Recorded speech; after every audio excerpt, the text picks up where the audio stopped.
Wow. I don't know what's happening now. The lights are shining, yes.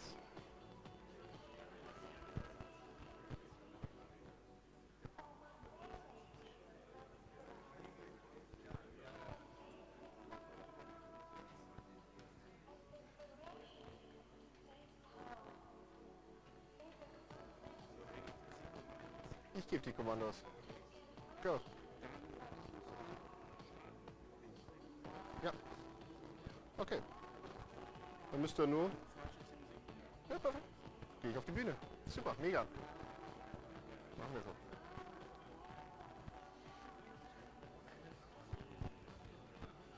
She's just making pictures with a quick camera from the auditorium, from us as speakers, that we could have content. So hope so. Let's do this.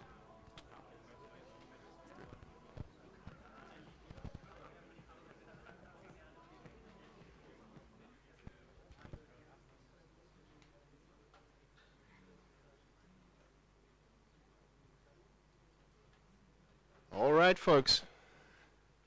Are we live with the stream? Just a signal from... Maybe I go to the stage so we can see me. Yeah, anyhow, oh, that's good. Wow, amazing. It's such a pleasure to see you all back in person at our first LBMA conference after the 2.5 years or whatever that is. Anyhow, so first of all, I just want to make some housekeeping. My name is Carsten Schamaitert. I'm the president of the LBMA, responsible for Europe, and with me today, Asif Khan, our president and founder of the LBMA. So LBMA, Location-Based Marketing Association, is a dedicated group of tech people around the globe since more than 10 years. And we are focused on location-based stuff, such as navigation, point of interest, technology, IoT sensors, things like that. So most of you guys I didn't solve for the last 2.5 years. And this is a goosebumps moment for me. So to see you all in person back and understand how valuable it is to have an in-person exchange about the newest trends, technologies, but more interesting is how we can solve our industry problems. And industry problems are not going to be solved by an PowerPoint presentation where somebody says to you, oh, use my product, then your problem is solved. That is not how it works. We all know this. Anyhow, so I just have a couple of slides with me. And it's not a depressing thing. Anyhow, maybe you can see it. The technique is just switch it. A second. Wait. The wrong button. Anyhow, so long housekeeping. We try to be on schedule, but we try means we try. So if somebody has an appointment later today, then maybe reschedule to tomorrow morning, something like that, or even better tomorrow evening, because what we also have is our retail tour tomorrow. So super happy with our sponsors and partners to make this event happen. One of the partners is obviously the airport of Munich, because this is the reason we are here. So do anybody know what this place is actually? Any idea? Oh. All right, so this is the old post telecommunications center of the airport. So in this area, all the cables are coming into the airport. So, and then they rebuild it, make this knowledge center out of it, and that training center for their security department. And if you have a look on the right side here, behind that wall, this is a one-to-one copy of their war room, their security war room. They do their trainings here. The original is somewhere, we don't know where, for good reason, but this is a one-to-one copy, and what you can see there is one of our partner companies. The ground level insight shows there how people are moving on the planet to venues where they've been before, and now, so great dashboards there. Well, we'll jump into that later. Anyhow, so I'm not going to depress you guys about the invitation, but we have our news publications all around the last months, and these are all messages for retail and commerce, and that sounds very great. So a backdrop of numbers, sales growth of 2% last year with an inflation of, was it 10%, 8%? This is not a growth, it's just decreasing, it's going down. For example, with our news publication GFM Nachrichten, most of you in the German market know about this. So we have this truck divers. I don't know if you can see that in the stream because we have this funny picture. Maybe you can move the picture from me on the other side so then we can see the slide. Maybe it's an idea. Anyhow, so missing truck divers in Europe. So it's just a 10 billion euro lost because we don't find people to drive our trucks and deliver our goods in the future. Problem. Next, great news. So brand loyalty from the past, it's more or less gone. So if you have the right offer at the right time at the right place, and Thomas is with me, we had this Lock Place Experience Center for more than 4 years, and we're telling this since decades now. Offer the right thing at the right place to the right people in the right context. So people don't have any brand loyalty left. So they are interested in how much does it cost? Not really. Say they want to spend more money than before for the same service, but they want to have it now. Yeah? So your brand maybe is not so worth much more. What do you think? So next, say our big rock stars, the online players. How was that the last 10 years? Online is growing, sales are growing, companies like Amazon, Zalando, you name it, the marketplace, Real now, now Kaufland, former Real. So these people are growing until last year. So since the last year, they have just reached the top and they are left out the year with 8.8% down. So these are all effects we see in our industry, and I think I'm not 50, but some of our members are 50, so for that. So we look at the young generations coming now into our retail facilities, into our online stores, how they consume their products and what they want to spend. So millennials are most concerned about their finances. So they're concerned what they're spending. They're doing cost cutting, yeah? They're cutting on non-essential goods, things we don't need, obviously, yeah? And so this is the world we are living. Anyhow. The jobs are missing too. I'm not going to go into that. But how we can solve this problem? First of all, we can solve this problem with you guys and with our sponsors. And I want to thank you, all of you guys, the Airport of Munich, Localizer, Pass Creator, Ariadne Maps, Smart Money, Ground Level Insights, and finally didn't make it to the banner, but you can see it on the streams, sorry for that. So Pay with Charlie. So give a warm applause to our sponsors to make this happen. Come on, a bit more. Woo. Thank you very much. And also, we can face this doing things with more automatization, doing things more smart, clever, yeah. You know all the words of AI and German künstliche Intelligenz and all those things, yeah. But at the end of the day, think before you do something. In the old days, think before print. Now think before you do something. And the digitalization. And at the end of the day, to make this all happen, it's data. We need data, and we need data analytics, and we'll come to that later. Understanding what the customer really needs. And I don't know who else had been at the NRF show in New York this year. Some more of you guys? One? Okay, Arne, klar, great. I couldn't see you. That's great. Anyhow, so the biggest outcome of the NRF, first of all, the big event is back. So retail industry is obviously back, same amount of people, close to what we had before Corona. But in terms of technologies and services providing there, it's more or less a step back a year or two before Corona. So now we're talking 2017, 18. So we're talking about this stuff. It's 7 years old or 5 years old. And when you're coming from a new industry, like doing this weird things like the metaverse, somebody of you tried that? What's the metaverse? Oh, we'll have Tristan later here who will explain us. Anyhow, so if you see that, it's more about how we can make things happen. It's not longer what's possible, let's do something very weird, or marketing perspective. It's just how we make that happen. And this is the same for us. So this is the LBMA. You know, we had around 1,400 members before Corona globally in different chapters, and then we were hit by this funny thing. Anyhow, we lost a lot of our presence in the market, so no more conferences. We have to cancel our local conference. The last conference we had was in Wiesbaden at the Kurhaus, and then we had this conversation, oh, there's something coming, something coming. Didn't expect what happened. So we had to cancel all our events for at least 2 years, and we start to, think how we can react as an association, as this dedicated group of people we are, and we found out we need a digital presence to make this happen. And then we had, Asif and I had a deeper look in our member base and also in our chapter organization. We found out everybody's doing more or less things on his own.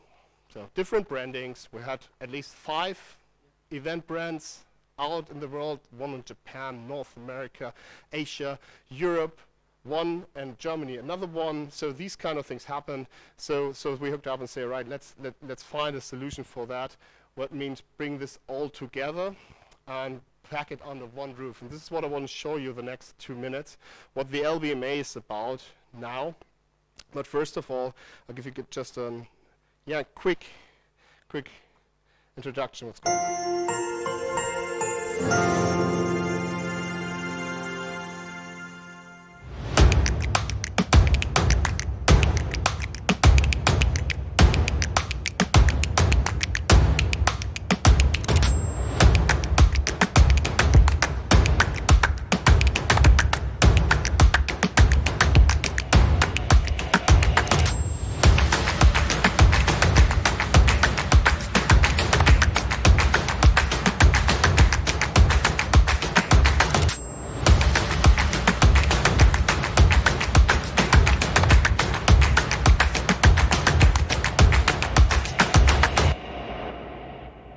Welcome the new LBMA, our new branding, one conference format for the whole world, which is called RetailLoco. Welcome to RetailLoco Europe. We will have the next show in Atlanta, 14th and 15th of June, together with a longtime partner of us, the Mall of America. Sorry for that. That was my mistake, because we did a try in Atlanta in October, so the first conference after COVID, so just the old format. But now we're going to Minneapolis and together with the Mall of America make this happen. Anyhow, so 1 brand and also 1 website. You all saw that, so when you registered for the conference, so this is our new global website. You find all information about our member companies, our events, and even data and more information about the market, including our new services there. Anyhow, was that interesting? Good. Let me show you something. Yeah. Oh, go. Just back. Maybe the tech can solve me. Anyhow, so here we are. So, do you all heard about the best retail cases platform? Is it a yes, no? Yes. Well, this is a bit smaller here. Anyhow. I want to introduce you to the Hello, best we are retail happy to present you the brand new Best Retail Cases portal. Besides a cleaner design, the new portal offers a lot of new and improved features. Cases and companies are better structured and can now be searched or filtered more easily. Let's take a look at the case overview page with its filter options. Specific cases or cases from specific areas can be quickly and easily filtered and searched through the many filter options, such as categories, areas, or award participations. In addition to the many new search and filter options for cases and companies, the case page has also been completely redesigned and equipped with many new functions in order to offer your case the best possible presentation. Users now not only have a better overview of your case, but also the possibility to contact you directly. The new portal offers various functions for this purpose. Interested parties can, for example, send you an email, call you directly, write to you via WhatsApp if they wish, or send you a private message via the portal's own notification systems if you do not wish to publish any contact details. Appointment suggestions can also be sent directly from the case page, but that is not all. In addition to an optimized presentation of the case page, companies can now also present themselves better. On the new company profile page, companies have the opportunity to describe their services, list cases, and introduce employees and contact persons. Employees have their own profile page. That way, interested parties can find the right contact person for their request and contact them directly. But how can you manage all this? The cases, the company profile page, or the employees? Well, there is a powerful dashboard for that now. Let's sign up and take a look. After logging in, you will land directly on your profile settings page. Here you can provide all the details about your company, upload your logo, or change your password. On the left side you will find the dashboard navigation. Let's go through all the features one by one. Let's start with the dashboard overview. The dashboard gives you a complete overview of your account. In addition to general information, you will get overall statistics about your cases. You can manage the cases you have already set up under My Cases list. Here you have the possibility to edit cases, unlock them, mark them as featured, or view their individual statistics. If you have not yet created a case or would like to create another one, you can now do so easily via the dashboard. Click on Add New Case in the menu. Here you can describe your case in detail, create an image gallery, upload PDF documents, embed a video, and even present your case in a virtual tour. In addition to the cases, you can also create and manage other employees. Click on Employees List to view your already invited colleagues or to edit them. Or click on Add New Employee to create a new contact person. Here you can upload a profile picture, enter contact details and a description. You can even create additional custom fields to add more details to your contact person's profile page. Pretty cool so far, right? For us as an association, it is extremely relevant to have a digital presence of our members, of our partners. And this is what we learned in these 2 years online. The hardest thing is to explain your product. The hardest thing is to explain your product to the right target group. The hardest thing is not leads. Leads you can generate.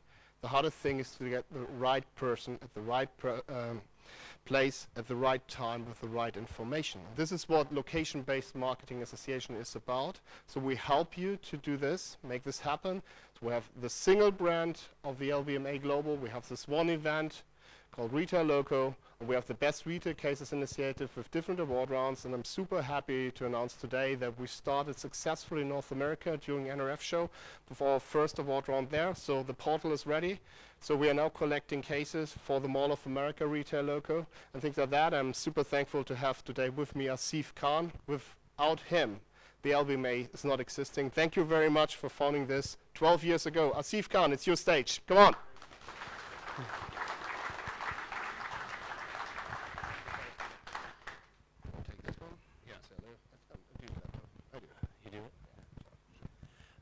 Good morning, everyone. Thank you for being here in this great space, and thank you to the Airport of Munich for hosting us here, because this is just an amazing space to be in, and I think one of the best ones we've ever had for RetailLoco. So I'm glad to be here back in Germany. I think, when was I here last? October, I guess. Yes.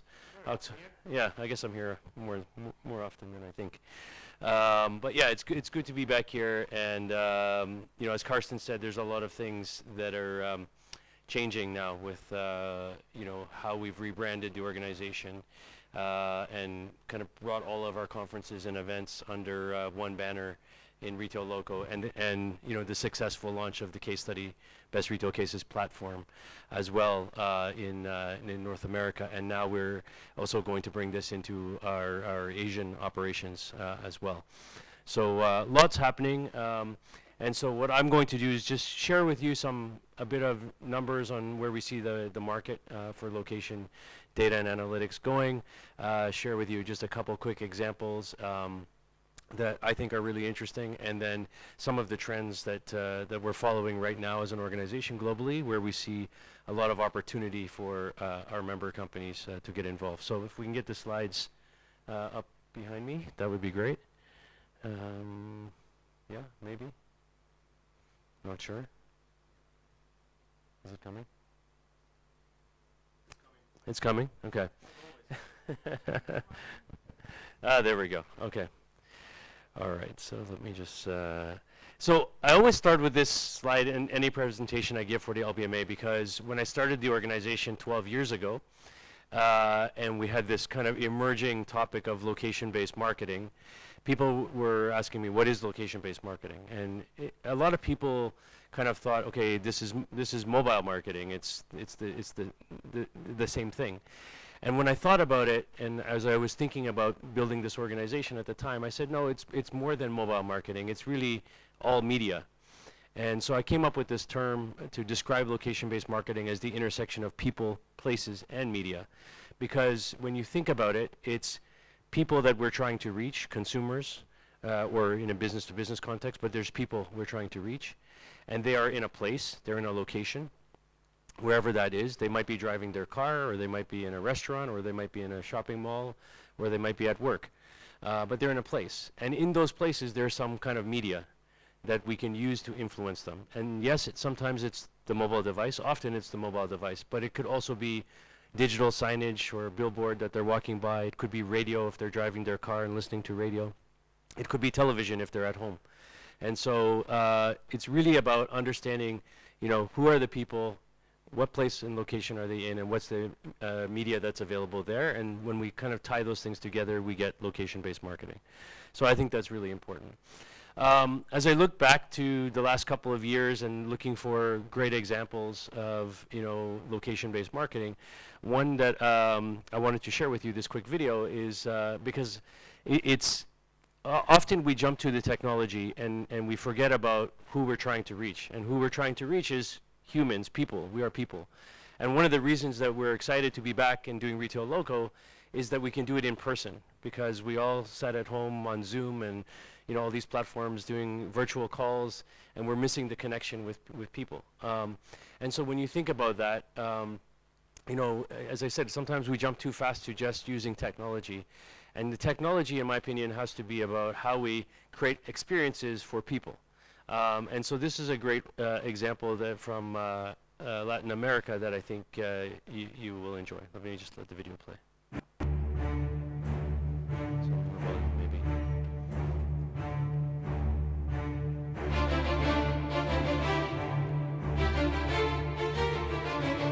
Los teatros todavía estamos con este tema de algunas butacas bloqueadas. Yo hubo un momento en el que realmente pensé, no voy a volver a pisar un escenario. El teatro es lo que nos hace vivir y no teníamos ingresos económicos.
So, people, places, and media, right?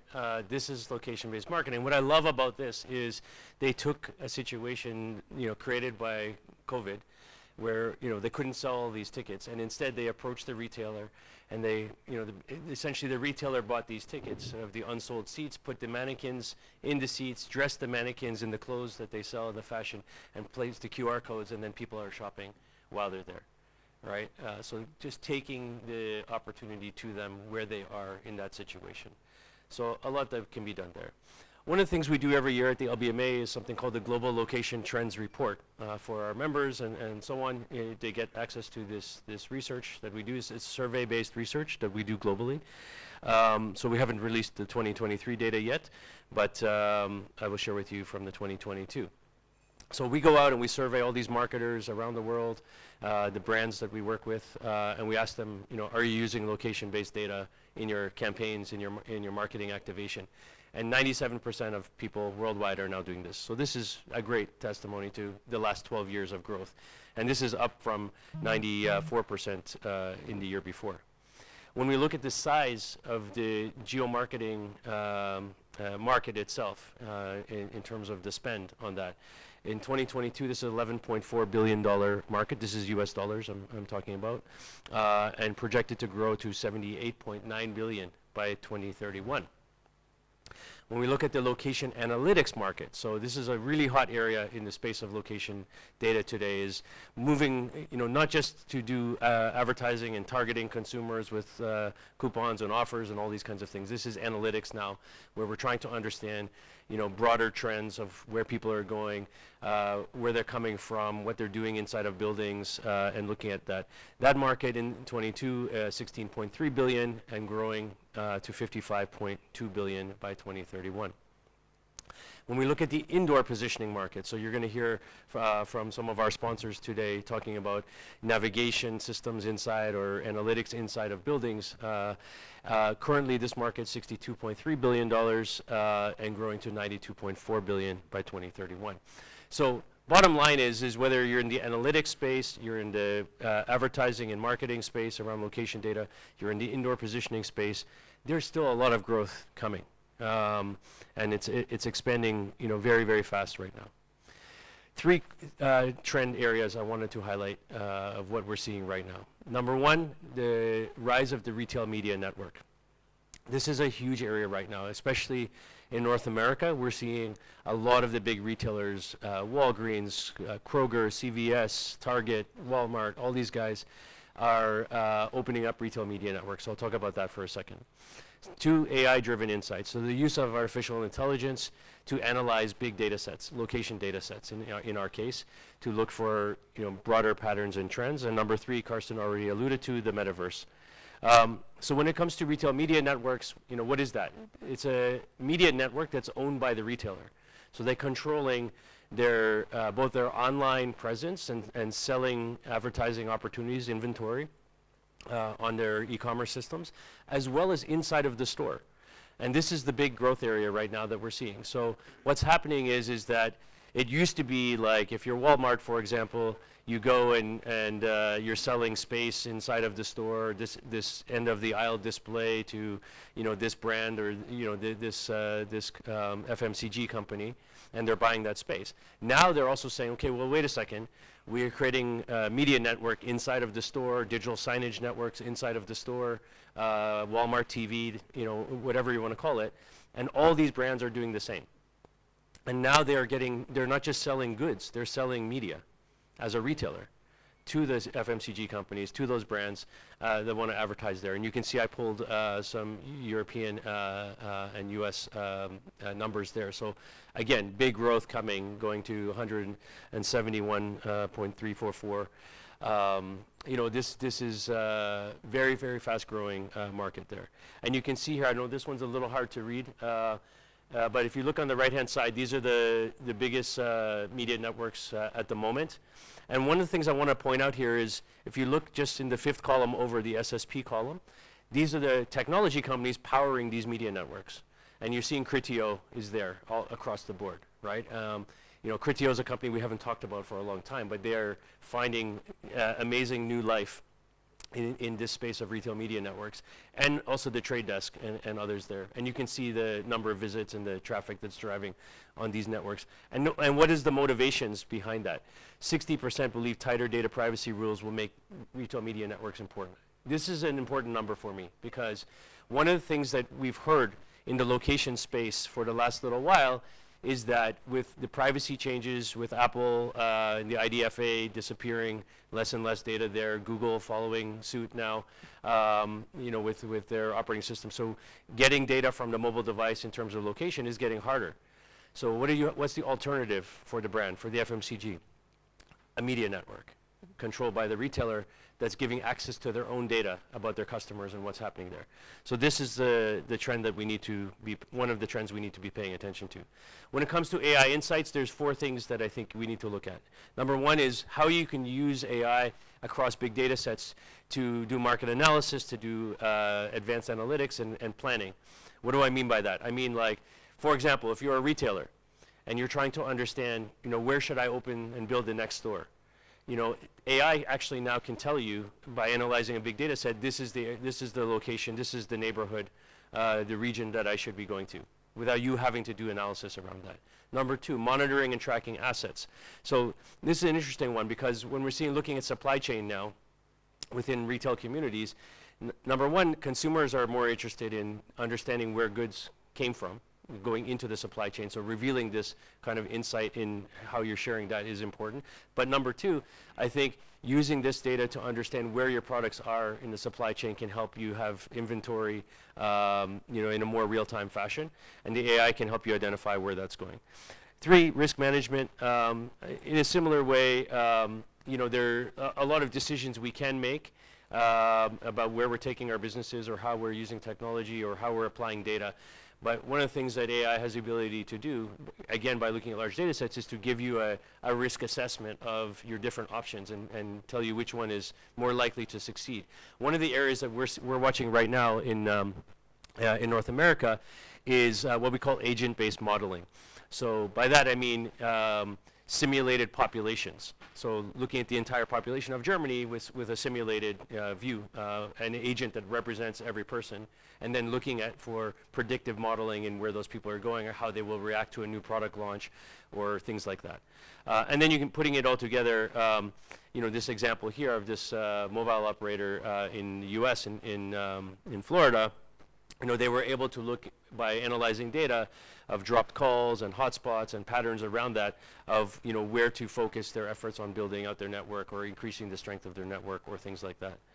And of course, you know, during COVID and the coronavirus, you know, this data was front and center. Even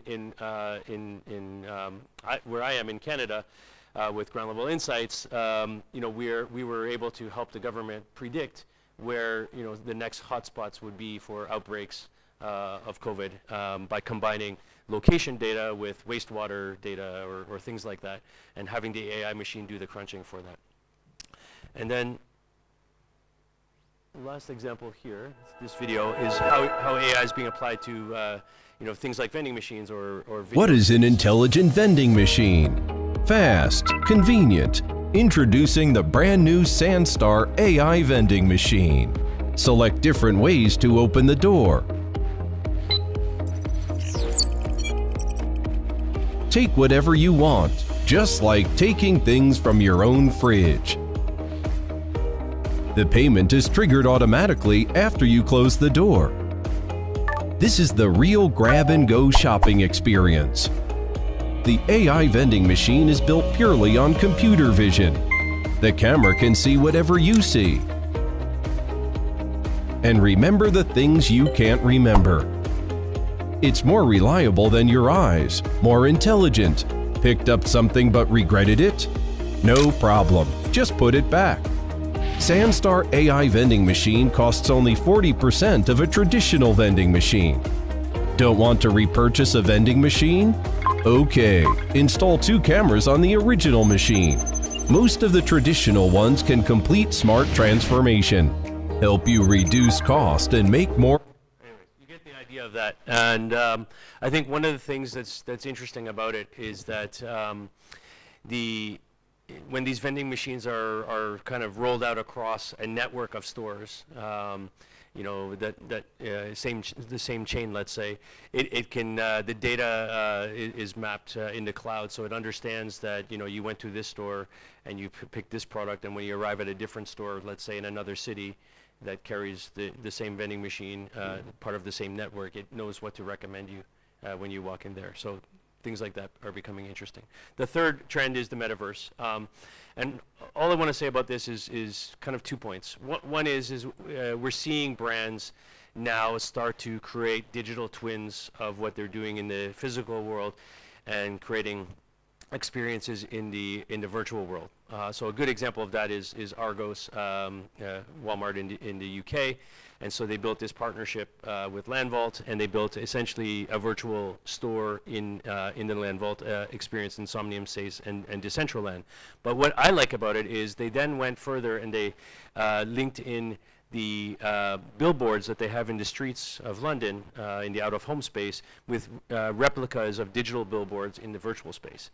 And then they're selling this, this space in both worlds and mirroring the two across. The second is the gamification elements of the metaverse. So obviously, a lot of the metaverse and the Web3 environments that we're hearing about and we're seeing, and brands that are playing there, Nike and Zara and all these Wendy's and Walmarts are all in there right now. And the key element to that is it's coming out of the gamification experiences of the, games like Roblox that kids play today. And so you see an example of Patron that designed this virtual environment, and it's like a virtual bar, and you can go in and you can like order a Patron, and you can buy these drinks and spend money in there, and then you can buy unique products. For example, Nike has a running shoe in their environment that you can only buy in the metaverse, and then it gets shipped to you in the physical world. So it's a way to build audiences and to build traffic, in that kind of environment. And the last point, just to touch on, is about measurement. And so there's a lot of brands jumping into the metaverse right now and experimenting with this. But one of the things that I think we're going to see in the next couple of years is how do you measure the activity in there? So we're all in this room familiar with measuring, using location data to understand who's in my store and where they're going from a navigation point of view inside of the building, and maybe where they came from and how many people came and all of that. But we don't have the same metrics yet in the metaverse.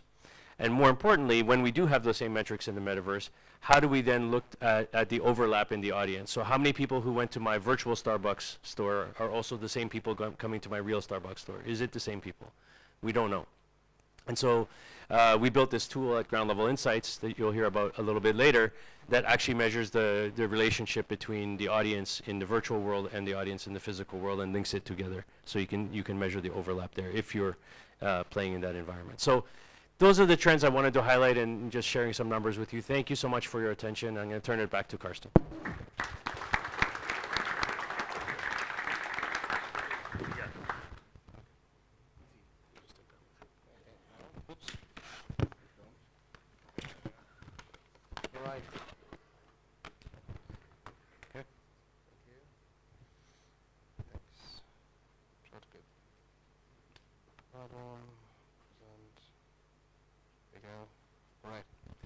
Good. Well, as Asif mentioned, so it's a lot about data. But on the other hand, when you have data, you have to make the right out of the data. And I want to spend the next 20 minutes into the idea behind the location-based marketing as a standing in our association, and our understanding about how we have these different layers of data available in the market. And I will just, will also interact with you guys just to share your thoughts and your experiences from the past 3-4 years, because of what I mentioned earlier. So it seems to look like nothing changed dramatically, but it did. Anyhow, so presentation is running. Yeah, fine, great. All right, so first of all, if we talk about data, we have to think about where is the data come from. So who's collecting the data, and also what's their idea behind collecting that data. Because just collecting data in the first row is fine, but if you don't know why this guy or this company is collecting that data, the data doesn't help you anymore. And so I'm super happy to have you guys later, Ariadne Maps, to interpret those kind of ideas. But first of all, it must be accurate. You have to have accurate data, doesn't matter what it is, to interpret it in the right way. Then secondly, It's trustful. Is the data source you're using a trustful data source?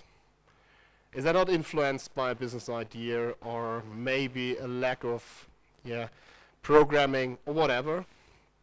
Then thirdly, is that meaningful? Is that data have something you can work through and then can help the business or customer? And Thomas, don't laugh now.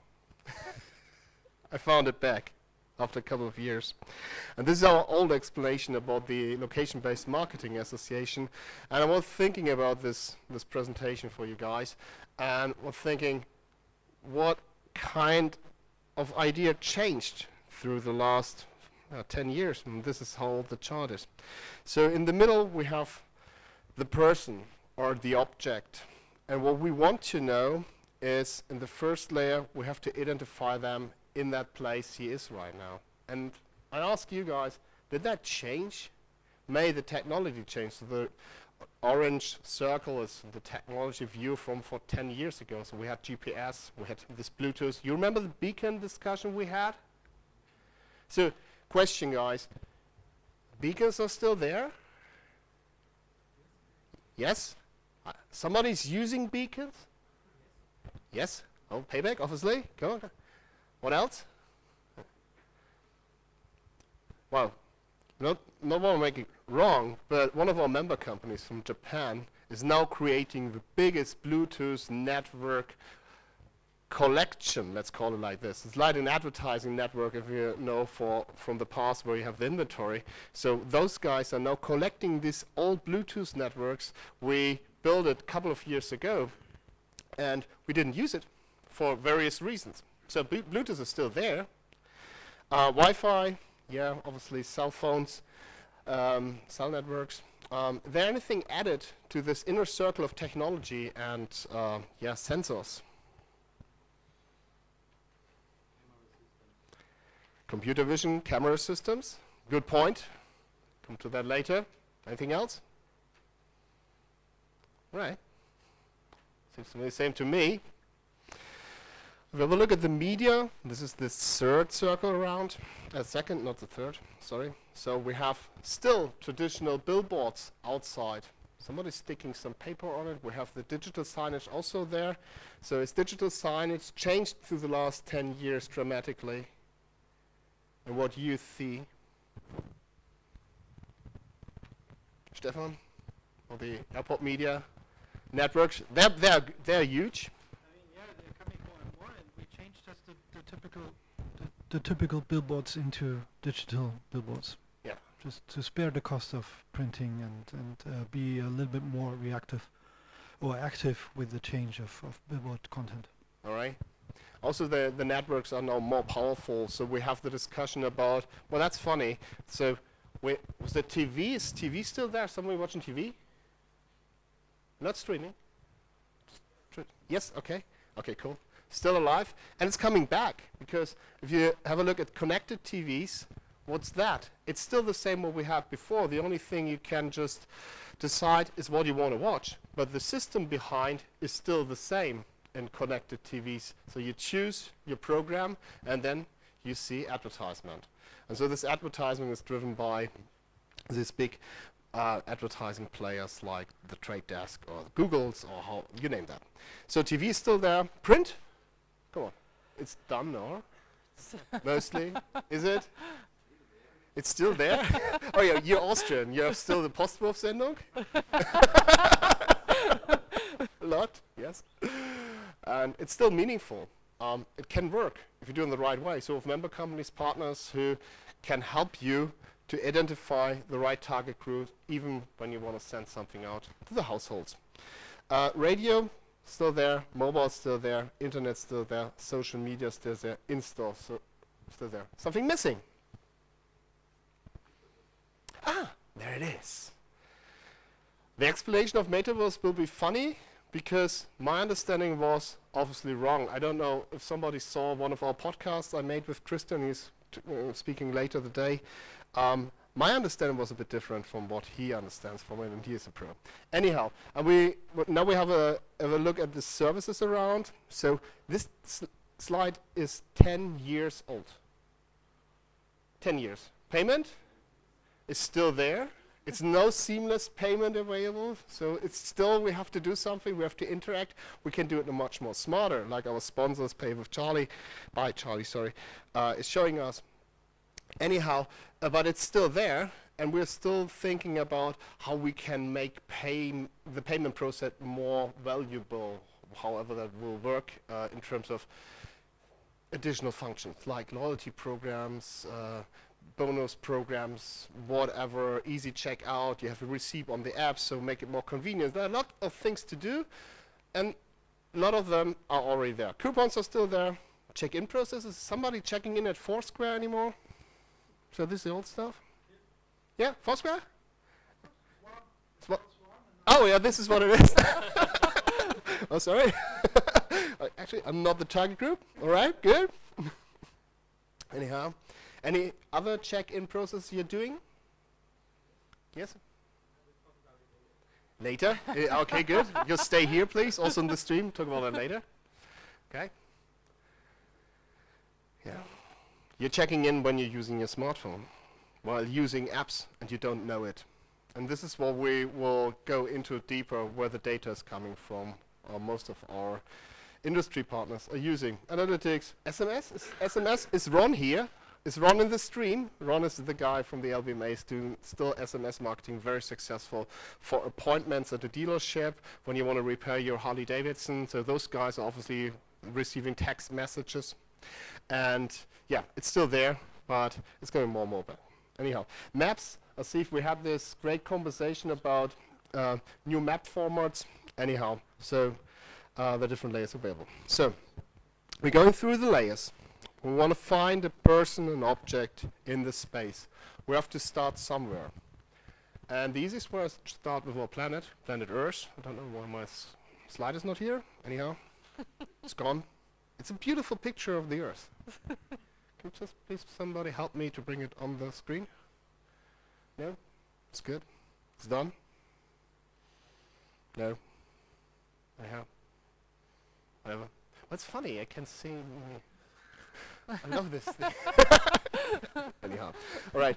So we have this different kind of sensors. Satellites, we have the mapping systems, we have computer vision to identify on the planet. And I learned a couple of weeks ago we also have balloons now. For what reason ever? We found other balloons in Canada, much more smaller. So balloons is obviously a topic we have to look deeper in. So we have this layer. So second layer is country. For country, we need technology to identify where a person is. And what's the most common technology we are using in our industry to identify which country, which language we are using?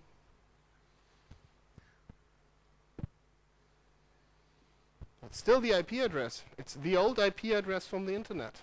It's this identifier which gives us an idea where we are. It could be interesting. Going into city level, what kind of sensors and what kind of data you can imagine you have in a city? Well, obviously I love the city. This is our headquarters city of the Location-Based Marketing Association. It's Toronto. Somebody don't know it. This is Rogers Stadium. Scotiabank Arena is behind the tower. What technology we have? We're using to identify a person or an object in a city.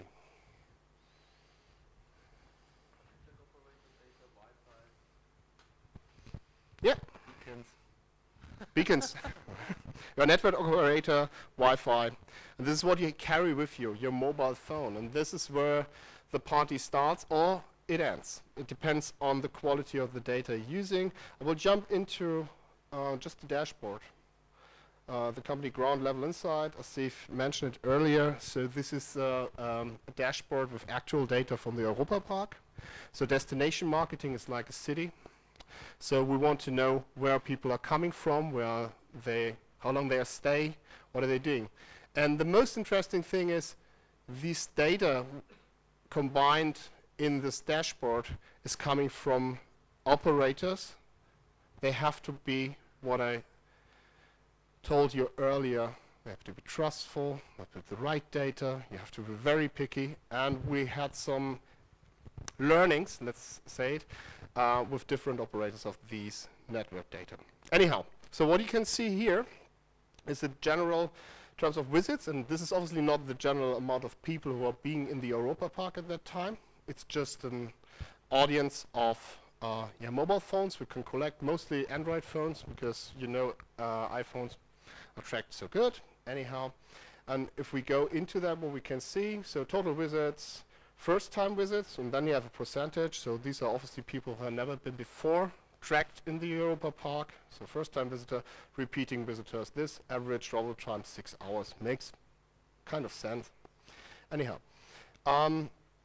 if we go into the dashboard a bit deeper, Affinity, yes, here we go. So then we can see, and this is an interesting information.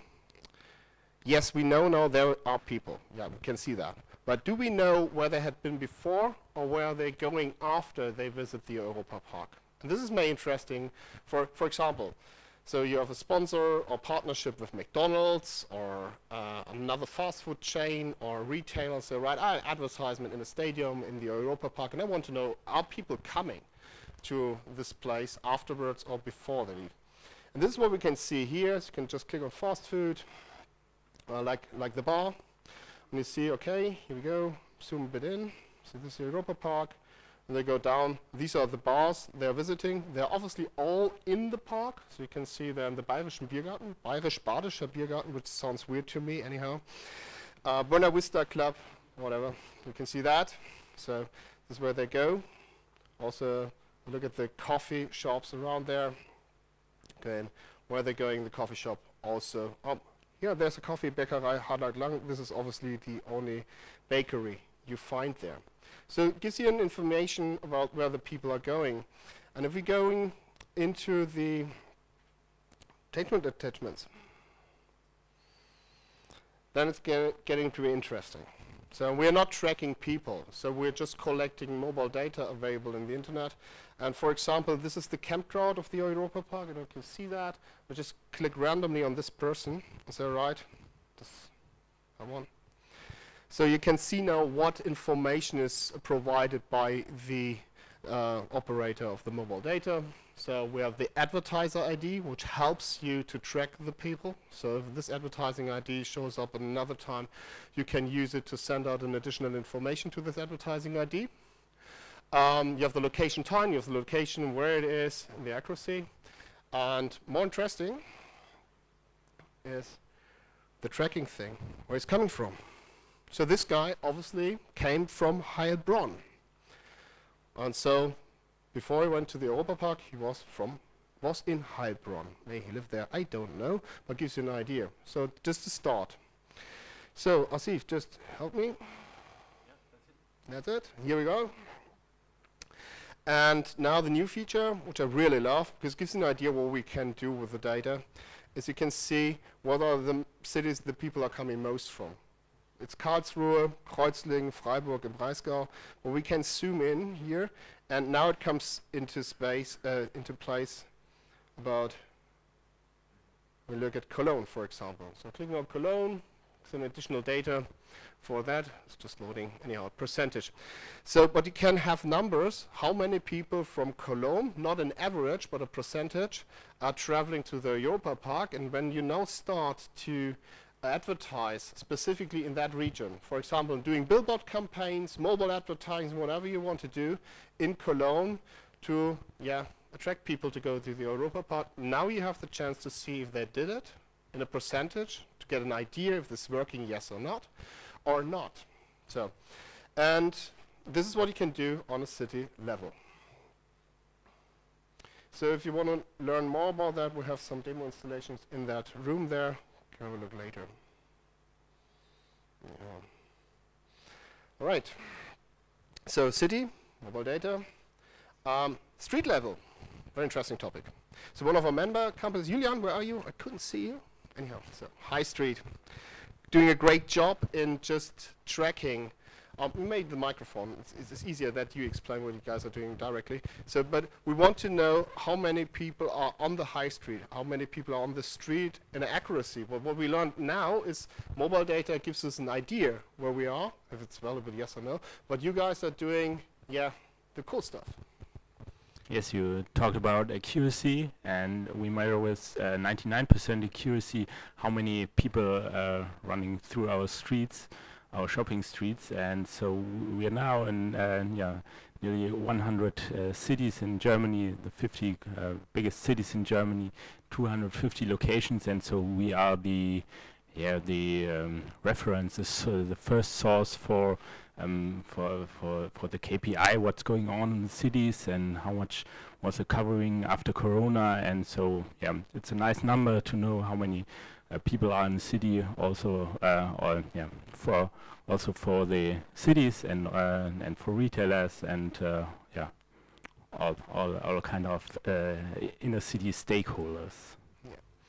Yeah, and this is a total number. So using, if I understood you right, own device, it's attached to the building, something 16 meters high or something like that. With laser, you can just detect how many people are going through there. Obviously, you don't know they are young, old, or they're returning visitors. So you don't know this. You see how many people are in front of your shop or in your high street. So there are a lot of other tools in use. Computer vision, Thomas mentioned it before. So we have in other areas on the planet, we have camera systems outside and computer vision working on the cameras, just counting people, can see are there old people, are there young people, are there families, all those kind of things. We're in Germany and California. So I think they copied something. Anyhow, so we have to be very careful about privacy rules and regulations. So trustful and privacy also. But when we come into a building, the fun part starts, because the rest was very clear. But if you go into a building, maybe you don't have internet or mobile data available, well, those problems are more or less fixed. But to know in which level you are in this shopping mall, how you move in the shopping mall, this is the thing we will see later from our partners, but it's very difficult. And it's not only just difficult in terms of collecting data, and the question is why are you collecting this data and what you do with the data. Obviously, you want to see how many people are in the shopping mall and how much they spend if you have a connection to the POS system. But also, we're thinking about us as an industry, but we also have to think about the customer and the visitor. Now, if I come to this place, I'm confused. And I don't know where to go, maybe. Yes, sometimes I'm just there, spend my time, have a coffee. But when I'm there, try to find something, find a store or coffee or restroom, even service facilities, it's sometimes hard. We're talking about airports, we're talking about shopping malls, we're talking about museums. So these big things, we're not being regular. So in the place I know, like the Remarkaden tomorrow will be for a retail tour. That's easy, because I'm there more or less once a month for various reasons. Anyhow, but when I come to a new place, I need help. And the topic of indoor navigation and indoor positioning, as we learned from 10 years ago, where we tried and tested with different technologies, that never worked as it should. So beacons never worked, Wi-Fi hotspots never worked, all this tracking of your sensors in your phones never worked precise. You have to download an app, you have to download the map on the app, all those things, you need a lot of data. And the good thing is it's changing. It's changing through computer vision, it's changing by those guys doing self-driving cars because they think about those problems. And it's mostly changing by the devices themselves. So I don't know if you know the development from native application you have to download on your phone and activate and things like that to the browser. So you can now do a lot of things in the browser. And we are all in the age, so I was a gamer when I was young. So I was doing the box games, going to MediaMarkt, buy a box game for 70 euros or something like that. And then I put it in the PC, and then I unpacked it, and I started to play after 3 hours installation. Something weird. So, and you remember the browser games thing came up 15 years ago, 20 years ago? So you can start playing games in your browser. You don't have to download it. And now we have this massive multiplayer online games, role-play games. I think that's the term that we used at that time. Online, and everybody can play against each other. Don't have to download something like tanks or war, whatever that means. So think about the same development in your smartphone, in your phone. you not longer need an application. And this is totally great today because a lot of the use cases we're seeing, they're not based on an application. It's coming into the browser. The browser is getting more powerful in terms of how we can use the sensors on phone, how we can use the augmented reality stuff in there, and a lot of problems will be solved in the future, and also doing a great job there. In-store, same problem, but different. Yeah, no, it's not the same problem. First of all, I have to find something, therefore I have to know, is it there or not? Which size, which color, just the fashion way again. But this is the easy part. Think about groceries, think about allergies, think about what's useful for you or not in terms of how you want to live. Is it produced in the right way? Is it made in the factory they told me? All those questions coming up from new consumers. We have to answer that, and therefore we need data. We need data from the product. Guys, I don't know how many projects you did, but data in this level, where we have 1,000 or more than 1,000 of items in the store, it's very interesting. It's a very interesting thing. So what we can do areas in the store. We can show, okay, here are the groceries, here's the milk, or here fruits, or here are the red clothes, whatever, you can do that. But on a detail level, to make a rollout fully, nobody showed it to me yet. Anyhow. Good, and this was the shelf. Anyhow, that's it from my side. I think this is a good start for the day. We prepared some coffee. Thanks our sponsor. Pay with Charlie? With Charlie? No, with, I'm seriously, sorry. Thank you very much. Enjoy your coffee. I'll be back in 20 minutes. Yeah?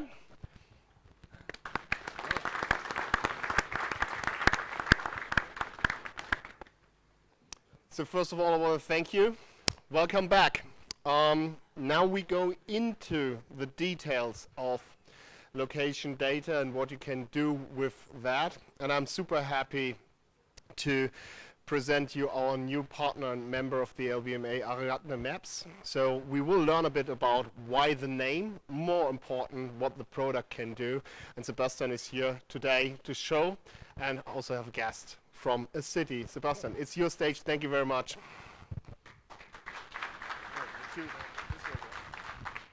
Yeah, thank you. And first of all, thanks for your patience. Little problems with the technique, but I'm pretty sure with the help of the guys in the tower somewhere there, we managed it.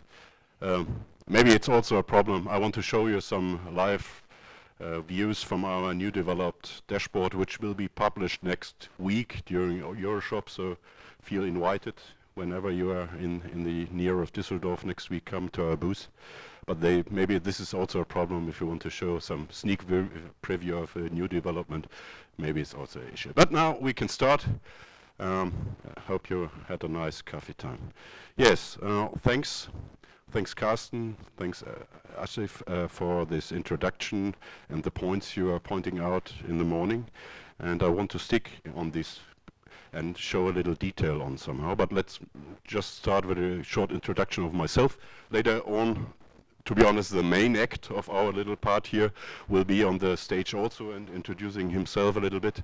It's Hans-Peter Weiß, city in Traunstein, because I want to show you a lot of these topics we have seen on the example of the lovely Bavarian town Traunstein, not far away, so feel free to visit them. But yeah, to my person, I was born hardly 46 years before in a family-owned retail company. So literally I'm grown up in retail. And when I talk to my oldest daughter, I say, okay, I'm older than the internet, so all this online stuff. And she says, wow, cannot believe this. Maybe some of you get the same point. Yeah, and so to be honest, retail is a main effort. And after university, I was working 20 years for one of the biggest consultancies in Germany, specialized on this topic, retail and retail in a more wider view. So real estate development, city development, retail, of course, airports and all this stuff. So literally every point where retail is a part of, and this is nearly everything. So yeah, and in 2019, to be honest, I met these two Greek guys here in Munich. telling me about their idea of Ariadne, or literally they founded a company. They invited this technique. I will show you a little bit on this on the University of Munich. And on the one hand, to be honest, late 2019 was not the best point to invite something like indoor tracking for retail, because afterwards there was a long time nothing to track on in the retail, you know about this. But I was very interesting, and for 20 years, of course, I was dealing with a lot of questions, KPI, and how we can raise up and get data, especially for the offline area of retail, which is very strong effort, and Carsten showed us the development of different media networks and stuff like that. So it was very interesting. And what to say, yeah, last year, April, I'm getting part of Ariadne, so this is a proof that I'm very convinced in this technique, because to me it's some kind of a missing link. I will show you, hopefully I will show you later on, because it's combining the online data, the online possibilities with the offline situation on a very, very high accuracy, high coverage, and very in detail. And this to me is, at the end, I mean, we are a location-based marketing association here, somehow the real omni-channel marketing at the latest. Let's see, hopefully you get the same impression like me. So maybe we can start the presentation. I just want to go through with you. That's really a crazy view. Should I do something here? No. Ah, there it is. I see both. Okay. Just a roughly overview about the technology, or what's the special on this. To be honest, I'm not the tech guy. I'm an economic guy, so don't ask too many detailed questions to me, because I'm afraid I cannot answer everything. To be honest, I even don't understand it to 100% what's happening, but I try to explain on a very easy way, so sorry for this. So let's start. I mean, we are sitting here, only experts. I don't have to tell you anything. I said I'm older than the internet, but to be honest, a lot of business models from the online area only working with data. And the knowledge of data to understand what's happening, A/B testing, all this stuff you are dealing with all the time. And this is a little bit the problem of the offline world.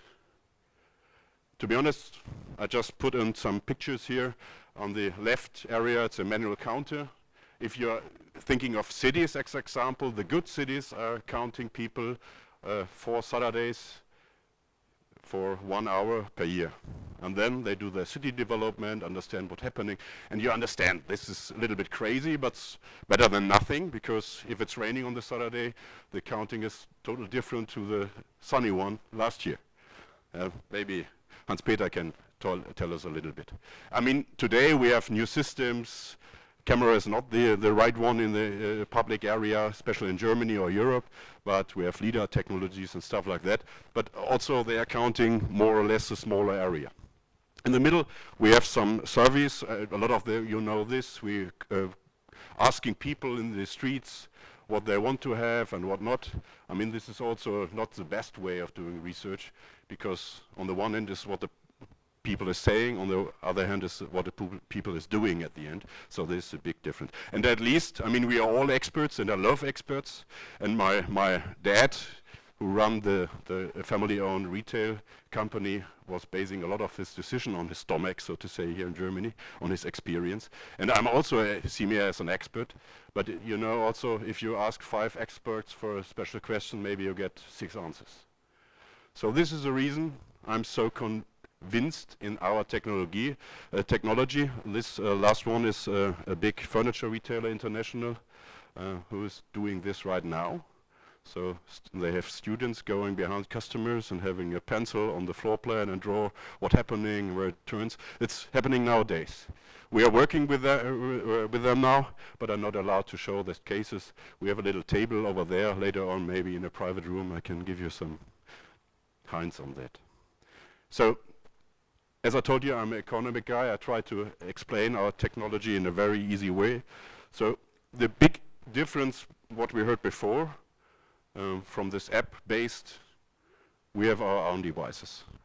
I just brought something with me. This is a little one. To be honest, it's some kind of router. This is not the big issue. But with help of these lovely devices, we can figure out the antenna signals of mobile, even Google Glasses or whatever you like. So every device which are connected to the signals we can count. And everything means literally everything.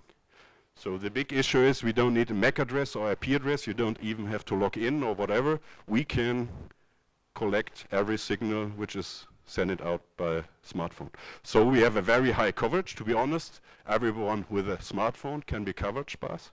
I can show you. So a lot of very young people, but trust me, with the discussion of my also youngest daughter, she is 6 now, it's getting much more important for them also to get one smartphone. And the most problem is, to be honest, the guys or people who are traveling 2 or 3 smartphones than one. That's more the effort we have to deal with. But this is possible also.